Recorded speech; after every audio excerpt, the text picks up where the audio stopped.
RS Praveen సంచలన వ్యాఖ్యలు చేస్తున్నారు. బీఆర్ఎస్లో తనకు అంతర్గత శత్రువులు ఎక్కువగా ఉన్నారంటున్నారు. తనని చూసి కుళ్ళుకుంటున్నారని, తాను కష్టపడితే ఇక్కడ దాకా వచ్చానని, కేసీఆర్, కేటీఆర్, హరీష్ రావు సపోర్ట్ తనకే ఉందంటూ ప్రవీణ్ అంటున్నారు. ఈ ముగ్గురు నాకు చాలా మంచి గౌరవం ఇస్తారని, వాళ్ళు నా వెనక ఉన్నంత వరకు నన్ను ఎవరు ఏం చేయలేరు అంటున్నారు. 2028లో సిర్పూర్ కాగజ్ నగర్ ఎమ్మెల్యేగా అసెంబ్లీలో అడుగు పెడతానంటున్నారు. కేసీఆర్ని మళ్ళీ ముఖ్యమంత్రిగా చేయడమే తన లక్ష్యం అంటూ ఆర్ఎస్ ప్రవీణ్ చెప్తున్నారు. అయితే ఎవరిని ఉద్దేశించి అంటున్నారు? అంతర్గత ముఠాలు ఎవరు? తన మీద కుట్రలు చేస్తున్నది ఎవరు? ఎవరిని ఉద్దేశించి ఈ వ్యాఖ్యలు చేస్తున్నారు? ఇప్పుడు ఇదే పెద్ద చర్చగా మారింది. మనందరికీ తెలిసిందే, ఆర్ఎస్ ప్రవీణ్ బలం పుంజుకుంటున్న సమయంలోనే ఈలోపు కోనప్ప తిరిగి పార్టీలోకి రావడం మనం చూసాం. అప్పుడే ఆర్ఎస్ ప్రవీణ్కి ఇక స్థానచలనం తప్పదు అని చెప్పేసి అందరూ అన్నారు. ఇక ఆ నియోజకవర్గం మీద ఆశలు వదిలేసుకోవాల్సిందే అన్నారు. కానీ మనం కూడా మాట్లాడాం. ఆర్టీవీ కూడా అటు కోనప్పతోనూ అలాగే ఆర్ఎస్ ప్రవీణ్తోనూ ఇద్దరితోనూ మనం మాట్లాడడం జరిగింది. అప్పుడు ఆర్ఎస్ ప్రవీణ్ చాలా క్లియర్గా చెప్తున్నారు, ఏదైనా పార్టీ చూసుకుంటుంది అని చెప్తూనే నియోజకవర్గ ప్రజలు మాత్రం నన్ను కడుపులో పెట్టుకుంటారు, నేను వాళ్ళ కోసం కష్టపడతాను, శాయశక్తిలో కృషి చేస్తాను, నియోజకవర్గాన్ని మాత్రం వదలని చెప్తున్నారు. అంటే ఇట్స్ వెరీ క్లియర్. నియోజకవర్గం విషయంలో వీరిద్దరి మధ్యలో అటు కోనప్పకి స్థానికంగా మంచి బలం ఉంది. మరోవైపు ఆయన పార్టీలో లేనప్పుడు ఆర్ఎస్ ప్రవీణ్ అక్కడికి వచ్చారు, అక్కడ కష్టపడ్డారు, ఆయన పని చేస్తున్నారు. ఈలోగా మళ్ళీ కోనప్ప తిరిగి పార్టీలోకి వచ్చారు. అక్కడ అసలు విషయం, అక్కడ అసలు సమస్య మొదలైంది. ఇప్పుడు వీరిద్దరి మధ్యలో అంతర్గతంగా ఈ గ్రూప్ తగాదాలు నడుస్తున్నాయన్న చర్చ ఎప్పటి నుంచో వినిపిస్తోంది. అయితే ఆర్ఎస్ ప్రవీణ్ చాలా క్లియర్గా చెప్తున్నారు, నా వెనక అధిష్టానం ఉంది, పార్టీ అధిష్టానం ఉంది, హరీష్ రావు నా వెనుకున్నారు, కేటీఆర్ నా వెనుకున్నారు, కేసీఆర్ నా వెనుకున్నారు, వారున్నంతకాలం ఎవరు నన్ను ఎవరైనా ఏం చేస్తారని చెప్పేసి మాట్లాడుతున్నటువంటి పరిస్థితి కనిపిస్తుంది. మరి కోనప్ప కాకుండా ఇంకెవరైనా ఉన్నారా?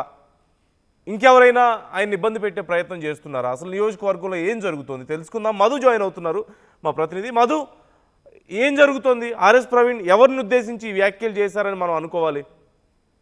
ఎగ్జాక్ట్లీ, ఆర్ఎస్ ప్రవీణ్ కుమార్ మాజీ పోలీసు అధికారి, మనందరికీ తెలిసింది. ఐపీఎస్ ఆఫీసర్గా పనిచేశారు. తర్వాత వ్యక్తిగతంగా ఇంకా ఎదుగుదల కోసం, సమాజం కోసం, ఆయన ఒక ఆశయం కోసం రాజకీయాల్లోకి వచ్చాననేటువంటి స్టేట్మెంట్ చేస్తూ బీఎస్పీ పార్టీకి అధ్యక్షుడిగా ఉన్నటువంటి సమయంలో కూడా బీఆర్ఎస్ ఓడిపోయిన రాజీనామా చేసి బీఆర్ఎస్లోకి వచ్చినటువంటి సిచ్యువేషన్. తర్వాత కాగజ్ నగర్, సిర్పూర్కి సంబంధించినటువంటి ప్రాంతంలో పోటీ చేశారు. కేవలం ఎన్నికలకు 3 నెలల సమయంలోనే ఆయన ఎంటర్ అయ్యారు. 3 నెలల్లోనే దాదాపు 44,000కు పైగా ఓట్లను ఆయన సాధించినటువంటి సిచ్యువేషన్ ఉంది.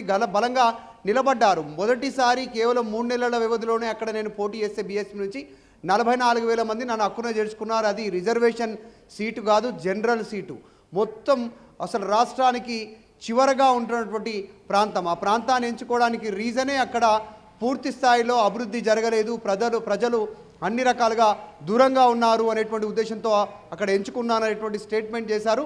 తర్వాత జరిగిన పరిణామాల్లో బీఆర్ఎస్ ఓటమి చెందగానే అక్కడ ఉన్నటువంటి కోడేరు కోనప్ప కాంగ్రెస్లోకి వెళ్ళారు. కాంగ్రెస్లో గౌరవం దక్కట్లేదంటూ మళ్ళీ రీసెంట్గా బీఆర్ఎస్లోకి వచ్చారు. కాకపోతే ఆయన రావడం అనేటువంటి దానిపైన చర్చ కొనసాగుతుంది. జూబ్లీహిల్స్ ఉప ఎన్నిక సందర్భంగా మాత్రమే ఆయన పార్టీ జాయిన్ చేసుకుంది. అక్కడ ఉన్నటువంటి కొంతమంది సామాజిక వర్గ ఓటర్లను తమ వైపు తిప్పుకోవడానికే పార్టీ ఆయనను సూత్రప్రాయంగా జాయిన్ చేసుకుంది. అదే ఛాన్స్గా కోనేరు కోనప్ప రిటర్న్ వచ్చారనేటువంటి చర్చ పార్టీలో కొనసాగుతుంది. కాకపోతే ఆర్ఎస్ ప్రవీణ్ కుమార్ అలకబునారా, ఎందుకు పార్టీకి దూరంగా ఉంటున్నారు, ఎందుకు పార్టీ కార్యక్రమాల్లో ఎక్కువగా కనపడట్లేదు అనేటువంటిది పెద్ద ఎత్తున చర్చ కొనసాగుతుండడంతో దీనికి క్వశ్చన్ రైజ్ అవుతా ఉంది పార్టీలో.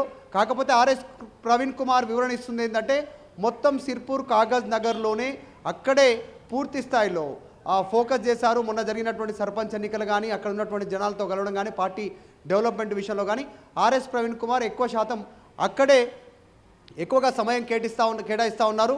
అయితే గతంలో ఆర్ఎస్ ప్రవీణ్ కుమార్ చేసినటువంటి స్టేట్మెంట్స్ ఈ మధ్యకాలంలో చేస్తున్నటువంటి నాయకుల కంటే కూడా ముందుగానే ఆర్ఎస్ ప్రవీణ్ కుమార్ స్టేట్మెంట్ చేశారు. పార్టీకి, కేసీఆర్కి, తర్వాత కేటీఆర్కి, హరీష్ రావుకి సంబంధించినటువంటి మద్దతుగా ఆయన కొన్ని స్టేట్మెంట్ చేశారు. దాంట్లో కాళేశ్వరానికి సంబంధించినటువంటి అంశం, మేడిగడ్డ పిల్లర్లు కూలలేదు, కూల్చారు, బాంబులు పెట్టారేటువంటి దాదాపు 3 నుంచి 4 నెలల క్రితం ఆయన స్టేట్మెంట్ చేస్తారు. తర్వాత ఇప్పుడు అదే అంశాన్ని బీఆర్ఎస్ ప్రజల్లోకి తీసుకెళ్లే ప్రయత్నం చేస్తూ ఉంది. తర్వాత జరిగినటువంటి ఫోన్ ట్యాపింగ్ వ్యవహారంలో కూడా, ఫోన్ ట్యాపింగ్ సంబంధించినటువంటి విషయంలో కేసీఆర్, కేటీఆర్, హరీష్ రావుని ఇరుకున పెట్టలేరు. సాధారణంగా ప్రభుత్వాలు చేసేటువంటి ప్రక్రియనే ఇప్పుడు రేవంత్ రెడ్డి ప్రభుత్వం ఫోన్లు ట్యాప్ చేయట్లేదని ఒప్పుకుంటారా, డైరెక్ట్గా మంత్రుల ఫోన్లు ట్యాప్ చేస్తుందంటూ డైరెక్ట్గా ఆయన స్టేట్మెంట్ చేశారు. దా స్టేట్మెంట్కి కాస్త బలం చేకూరింది. ఎందుకంటే ఆర్ఎస్ ప్రవీణ్ కుమార్ మాజీ పోలీసు అధికారి అయి ఉండడం, ఆయనకు పోలీస్ వ్యవస్థలో జరిగేటువంటి నిఘా సంబంధించినటువంటి అంశాలన్నీ కూడా ఆయనకు అవగాహన ఉన్నటువంటి సిచ్యువేషన్. సో వీళ్ళను అక్యూస్డ్ చేసేటువంటి సిచ్యువేషన్ లేదు గ్రౌండ్లో అనేటువంటిది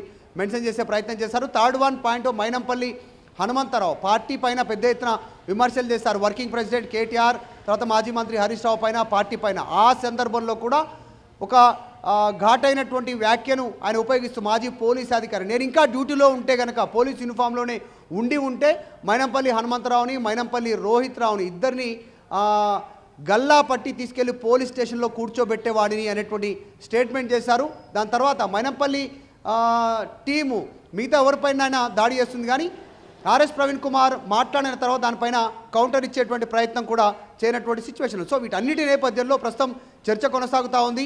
ఆర్ఎస్ ప్రవీణ్ కుమార్ ఏం చేయనున్నారు, ఎటు వెళ్తున్నారు అనేటువంటిది. ఆయన కాగజ్ నగర్ సిర్పూర్కి సంబంధించినటువంటి ప్రాంతంలో తిష్ట వేస్తున్నారు. వచ్చేటువంటి జనరల్ అసెంబ్లీలో అక్కడి నుంచే పోటీ చేస్తాను, రిజర్వేషన్ సీటు పైన పోటీ చేయాలి అనేటువంటిది లేదు, నేను ఎక్కడి నుంచైనా పోటీ చేయగలుగుతాను, ఒక కాజ్ కోసం తెలంగాణ రాజకీయాల్లోకి వచ్చాను, ఖచ్చితంగా సిర్పూర్ నుంచి ఎమ్మెల్యేగా గెలుస్తాను, అసెంబ్లీలో అడుగు పెడతాను, మళ్ళీ కేసీఆర్ను ముఖ్యమంత్రి చేయడమే మా ముందున్నటువంటి లక్ష్యం అనేటువంటి స్టేట్మెంట్ చేశారు.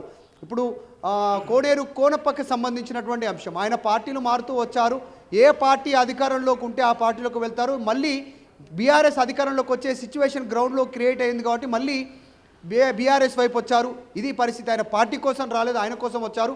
ఆయన ఏజ్ అయిపోయింది, ఆయన అంత యాక్టివ్గా జనాల్లో తిరగలేరు. కోనేరు కోనప్ప ఫుల్ ఫ్లెడ్జ్డ్గా టైం ఇవ్వాలన్నా, పార్టీని ఇంకా కొంత దూరం, ఇంకా కొన్ని రోజులు పార్టీలో ట్రావెల్ చేయాలన్నా ఆ సిచ్యువేషన్ ఆర్ఎస్ ప్రవీణ్ కుమార్కే ఉంది అనేటువంటిది సోషల్ మీడియాలో ఆయన అభిమానులు పోస్టులు పెడతా ఉన్నటువంటి సిచ్యువేషన్. ఇంత జరుగుతుంటే ఆర్ఎస్ ప్రవీణ్ కుమార్ ఒక స్టేట్మెంట్ చేస్తున్నారు. నందు, కేసీఆర్ ఏం నిర్ణయిస్తే దానికి శిరసా వహిస్తానని చెప్తా ఉన్నారు, కానీ కాగజ్ నగర్ సిర్పూర్ నుంచి పోటీ చేయడం మాత్రం పక్కా అనేటువంటి స్టేట్మెంట్ చేస్తున్నారు. ఖచ్చితంగా పార్టీ అభ్యర్థిగా అక్కడి నుంచి నేనే గెలవబోతున్నాను, కేసీఆర్, హరీష్ రావు, కేటీఆర్ అండ నాకే ఉంది, పార్టీలో మొత్తం నా పైన కుట్ర జరుగుతుంది, పార్టీలో కూడా ఆయన పైన ఆర్ఎస్ ప్రవీణ్ కుమార్ పైన కుట్ర జరుగుతుంది, అంతర్గతంగా శత్రువులు ఎక్కువగా ఉన్నారు, ఐపీఎస్ అధికారిగా పనిచేసినటువంటి అనుభవం, ఒక పార్టీకి ప్రెసిడెంట్గా పనిచేసినటువంటి అనుభవం, ఇక్కడ కీలకంగా ఉన్నటువంటి నాయకుడు కాబట్టి ఆయనను కొంతమంది ఓరలేకపోతున్నారు, బయట లూజ్ కామెంట్లు చేస్తున్నారు.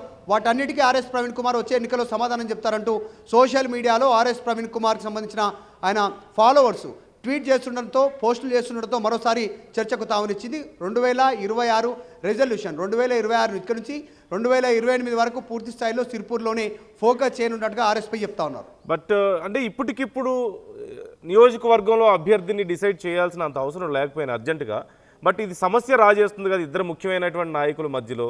అధిష్టానం ఈ విషయంలో ఏమీ కలుగు చేసుకునే పరిస్థితి లేదా? కోనప్ప వచ్చినప్పటి నుంచి ఈ గొడవ జరుగుతూనే ఉంది, మనం కూడా మాట్లాడాం లైవ్లోనే. సో అధిష్టానం ఈ విషయంలో ఎవరితో ఏం మాట్లాడే పరిస్థితి లేదంటారా? ఎగ్జాక్ట్లీ, ఆ ప్రజెంట్ మద్దతు అంతా కూడా ఆర్ఎస్ ప్రవీణ్ కుమార్కే ఉంది అనేటువంటిది ఆయన అభిమానులు, ఆయన ఫాలోవర్స్ చెప్తా ఉన్నారు. అటు కేసీఆర్, కేటీఆర్ కానీ, హరీష్ రావు కానీ, మీ పని మీరు చేసుకోండి, మీరు భవిష్యత్తులో పార్టీ నిర్ణయం తీసుకుంటుంది, కానీ మీరు గ్రౌండ్లో ఉండండి, అందుబాటులో ఉండండి, కార్యకర్తలకు పార్టీని డెవలప్ చేయండి అని చెప్పడంతో RS Praveen Kumar Hyderabad main head office వదిలేశారు, సిర్పూర్లోనే ఎక్కువగా ఫోకస్ చేస్తూ ఉన్నారు. ఆర్ఎస్ ప్రవీణ్ కుమార్కి గతంలో ఒక బెంచ్ మార్క్ ఉంది. ఆయన ఐపీఎస్ అధికారిగా ఉన్నప్పుడు కానీ, తర్వాత బీఎస్పీలోకి వెళ్ళిన తర్వాత, డైరెక్ట్గా ఓటమి చెందిన తర్వాత బీఆర్ఎస్లోకి రావడం కానీ, ఇక్కడ చిన్న ట్విస్ట్ ఏంటంటే ఆ బీఎస్పీ నుంచి బీజేపీలో బీఆర్ఎస్లోకి వద్దామనేటువంటిది ఆర్ఎస్పీ ఎప్పుడైతే ప్లాన్ చేసుకున్నారో, రేవంత్ రెడ్డి నుంచి ఫోన్ వచ్చింది ఆర్ఎస్ ప్రవీణ్ కుమార్కి. అప్పటికే కాంగ్రెస్ అధికారంలోకి వచ్చింది, తెలంగాణలో బీఆర్ఎస్ ఓడిపోయింది. ఓడిపోయిన పార్టీలోకి కాకుండా మా పార్టీలోకి రండి, కాంగ్రెస్కి మీకు ఖచ్చితంగా ప్రాధాన్యత ఉంటుంది అనేటువంటిది డైరెక్ట్గా రాష్ట్ర ముఖ్యమంత్రి రేవంత్ రెడ్డి పిలిస్తే కూడా ఆర్ఎస్ ప్రవీణ్ కుమార్ రిజెక్ట్ చేశారు. ఉమ్మడి పాలమూరు జిల్లా నుంచే రేవంత్ రెడ్డి ఉన్నారు, ఉమ్మడి పాలమూరు జిల్లాకు సంబంధించినటువంటి వ్యక్తే ఆర్ఎస్ ప్రవీణ్ కుమార్. సో అయినప్పటికీ కూడా ఆయన రిజెక్ట్ చేసి బీఆర్ఎస్తో ట్రావెల్ చేస్తూ ఉన్నారు. కేసీఆర్ పైన నమ్మకం ఉంది, కేసీఆర్ నా వైపే ఉన్నారు అనేటువంటి ఒక అభిప్రాయాన్ని ఆర్ఎస్ ప్రవీణ్ కుమార్ తన సన్నిహితుల దగ్గర గతంలో చెప్పారు. మీడియా ముందు కూడా కొన్ని సందర్భాల్లో ఆఫ్ ద రికార్డ్ చెప్పే ప్రయత్నం చేశారు. సో మొత్తానికి ఆయన పార్టీ లైన్ క్రాస్ చేయను, పార్టీ లైన్లోనే పోతాను, గెలుస్తాను, ముఖ్యమంత్రిని చేసుకునే బాధ్యత మా పైనే ఉంది, కేసీఆర్ను మళ్ళొకసారి అనేటువంటి స్టేట్మెంట్ చేస్తూ ఉన్నారు. Okay, right. Yeah, thank you Madhu, thanks for the details. మొత్తం మీద సిర్పూర్ నియోజకవర్గంలో ఏం జరగబోతోంది? ఆర్ఎస్ ప్రవీణ్ కుమార్ తన మీద కుట్రలు జరుగుతున్నాయని చెప్తున్నారు, గ్రూప్ రాజకీయాలు జరుగుతున్నాయని చెప్తున్నారు. మరోవైపు కోనప్ప పార్టీలోకి తిరిగి వచ్చినప్పటి నుంచి ఈ గందరగోళం ఎక్కువైపోయింది. అలాగని కోనప్ప పేరు ఆయన డైరెక్ట్గా చెప్పడం లేదు. కోనప్ప పార్టీలోకి వస్తున్నప్పుడు నేను వ్యతిరేకించలేదని కూడా ఆయన చెప్పారు. ఆర్టీవీతో కూడా మాట్లాడారు, అప్పుడు కోనప్ప మాట్లాడారు, అలాగే ఆర్ఎస్ ఇద్దరూ మాట్లాడారు. కానీ నియోజకవర్గంలో ఓ పక్క బీఆర్ఎస్ విస్తృత స్థాయిలో ప్రజల్లోకి వెళ్ళాలని ప్రయత్నాలు చేస్తున్న సమయంలో, కేసీఆర్ కూడా ప్రజల్లోకి వెళ్తున్న సమయంలో, ముఖ్యమైన నాయకుల మధ్యలో కీలకమైన నియోజకవర్గంలో ఈ గొడవలు జరుగుతూ ఉంటే మరి అధిష్టానం ఏం చేస్తుంది? కేసీఆర్, కేటీఆర్, హరీష్ తన వెనకే ఉన్నారని చెప్పేసి ఆర్ఎస్ చెప్తున్నారు. మరి కోనప్ప ఏం చేస్తున్నారు ఈ విషయంలో? ఖచ్చితంగా ఈ నియోజకవర్గం లేదంటే ఆ సీటు ఎవరిది అనేది క్లారిటీ ఇస్తే తప్పితే ఈ విషయంలో సద్దుమణిగే పరిస్థితి కనిపించడం లేదు. అలాగని ఇప్పుడే క్లారిటీ ఇస్తే ఒకరికి ఇస్తే ఇంకొకరు మళ్ళీ జంప్ అయ్యే పరిస్థితులు కనిపిస్తున్నాయి. అందుకని అధిష్టానం కూడా ఆలోచిస్తుంది, వెయిట్ చేస్తుంది, సమయం వచ్చే వరకు చూద్దామని చెప్పేసి. సో ఏం జరగబోతుందని మీరు అనుకుంటున్నారు? ఆర్ఎస్ ప్రవీణ్ కుమార్ మీద ఇంకెవరైనా కుట్రలు చేస్తున్నారని మీరు అనుకుంటున్నారా? సిర్పూర్ నియోజకవర్గం ఎవరిది? మీ అభిప్రాయాలు కూడా మాతో పంచుకోండి, కామెంట్ చేయండి. అసలైన తొలి వెలుగు. ఫాలో వాట్సాప్ @తొలి వెలుగు అఫీషియల్.